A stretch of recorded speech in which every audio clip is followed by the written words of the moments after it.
संगवारी हो आज मैं आया हूँ पानी बांधे, वो भी खेत लाए दे खेती। तो संगवारी हो देखत रहो वीडियो ला। और मैं थोड़ा सा इला बांध हूँ, यदि पोखना उखना ला बीन के चढ़ाना है मोला एठाने ऊपर में। तो चलो वीडियो में बने रहो संगवारी हो। मैं थोड़ा सा पैर ला बांध लेता हूँ। और ये देखो पूरा इतनी के पैर पूरा फंग दिया है। तो मोला यहाँ ले करो लास्ट तक बांधना है संगवारी हो। तो वीडियो में बने रहो। और चलो मैं स्टार्ट करता हूँ पैर बांध ले।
संगवारी हो एठन के पैर तो बांधे गए सीधे। ये देखो मैं पूरा अभी बांध बूंधी के रेडी कर दा रहे हैं ला। तो ऊपर ती कर ले और बड़े बड़े हो जाए है पूरा भुरका भुरका। तो ओहू मोला देखे जाना पड़ी, थोड़ा सा वाला आयर उर के बनाना पड़ी। लेकिन अब तक तो कर नहीं सकूँ मैं अभी, काबर की टाइम भी नहीं है मोर कर तक ज़्यादा। तो आधा ला बना हूँ अभी, जब तक सकूँ तब तक ला। तो चलो मैं चलता हूँ ऊपर अंगा और बहुत ही अगला देखा हूँ कि कतक कतक किसे हो जाए तेला। तो वीडियो में बने रहो और लाइक सब्सक्राइब करो संगवारी हो। तो अभी तो मैं चलाता हूँ इतनी, क्योंकि ये देखो कतक ज़्यादा बांधना पड़ी मोला। चलो चलथन उतनी ऊपर थी संगवारी हो। मैं तो पहुँचने वाला हूँ इधर ऊपर के खेत। अभी तो इट्ठा नहीं हो, इधर देख सकता हो अभी तिलारी में नहीं दे छोटे से घर जो कि खेती बाड़ी रहते टाइम के घर है दे। अब रही चाहे अभी तक भी है। देखो भाटा ऊँटा फरत है और खरगोशिया तो अभी नहीं है। बहुत क्या है भाटा।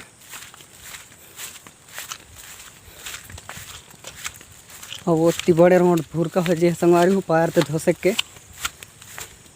यह पुराना वाला मुँह संगवारी हो और ये है न्यू, देख सकता हो दे पूरा धोसक जे है संगवारी हो। एक खेत में मोला ज़्यादा मेहनत लागी और एती देखो पूरा वो ठान ले रेट ठान ले करना पड़ी मोला माटी ओती ले लाना पड़ी और एती ले और एक ही कर ले तो हो नहीं पाए अगल बगल ले नहीं हो पाए। तो चलो मैं थोड़ा सा बोला ढेंगरा में ला एती उती करता हूँ थोड़ा सा और एती ले माटी का तक धूरी हले फेंक हूँ तेला मैं देखा हूँ। चलो वीडियो में बने रहो और लाइक सब्सक्राइब करो।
तो फाइनल संगवारी हूँ मैं तो अभी बांधदार हैं पायर लाए दे अभी थोड़ा सा जहाँ तहाँ बांधा हूँ काबर की माटी के घल समस्या है ठने और मोला जौहा भार लाना पड़ी और जौहा नहीं लान हूँ तनी बने तो तेकर चलते थोड़ा सा हल्का फुल्का बांध के जाता हूँ अभी। और इधर देखो धान ला किससे दिखता है आज मैं दवा उवा नहीं करल राखड़ उखड़ कछु नहीं करल थोड़ा सा पानी नहीं आही तो करबो झुखा जा रहे तो कहाँ ले करबो यहाँ राखड़ उखड़ अभी तो नहीं करन। तो संगवारी हो मैं तो अभी थोड़ा दूध छीनला मैं अभी बांध पाया हूँ तो एती के मतलब थोड़ा सा ज़्यादा मेहनत लागी और दिखा था लाल लाल। तो संगवारी हो वीडियो ला यहीं तक समाप्त करथन काबर कि मोला ज़्यादा टाइम लागी और मोला जल्दी जाना भी है घर वो भी लइका ला खेलत हूँ। तो वीडियो ला यहाँ तक समाप्त करथन संगवारी हो और मिलथन अगले वीडियो में। अभी के लिए टाटा और बाय बाय।